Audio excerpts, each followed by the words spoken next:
I mean, with the AHA, I mean, they were frauds from the get-go. There's a lot of people on the pay of the sugar industry, and that's why they misrepresented the Framingham study, decades ago. Mm, And 2 years after the Framingham study was published, they reported the opposite results on cholesterol and heart disease, right? So the Framingham study actually showed that as your cholesterol goes down, deaths from heart attack and stroke go up, and they reported yeah. it as, oh no, the higher your cholesterol goes, the more death from Mm. cardiovascular disease goes up. So it was a bald faced lie. They did it on purpose, and so it's not like that. Oh, we got this wrong. Sorry about that. They're like, yeah, we know we got it wrong. Shut up.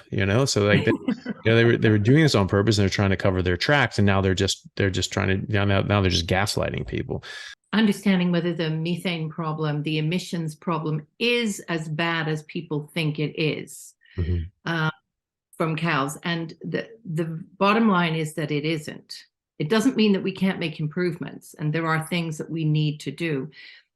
But the basic case is exaggerated.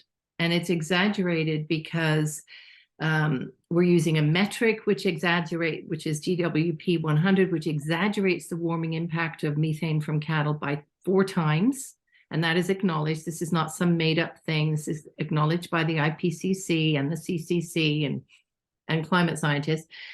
None of these claims about the emissions from cattle take into account carbon sequestration.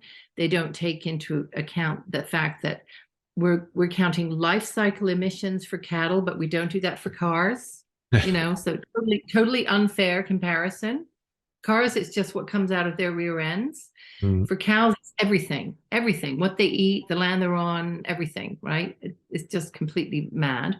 And then you get basic lying, right? So you'll get something like Cowspiracy saying that, cows are responsible for 50% of all emissions.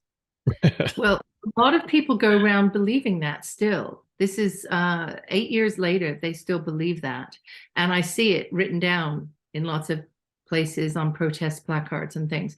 Now, that number, even at the time, the number was 14.5%, not 50. So that's a big, big lie.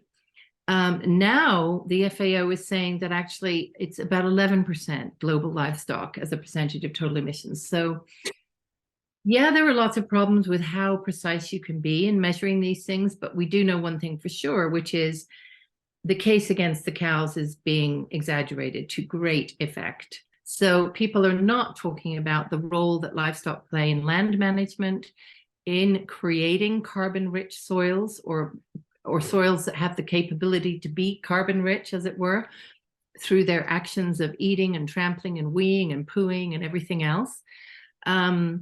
We're not talking about the biodiversity benefits of having cows on pasture, the return of butterflies, dung beetles, all kinds of insects that feed on the cows' manure, the birds that then feed on the insects, so it's a whole cascade effect. Feedlot is not doing all those great things. Feedlot cattle are not doing those great things, but we could make them do that. We could manage them in that way. So we could be saying, let's revolutionize the way we farm cattle and make every cattle ranch, every farm as good as the best ones.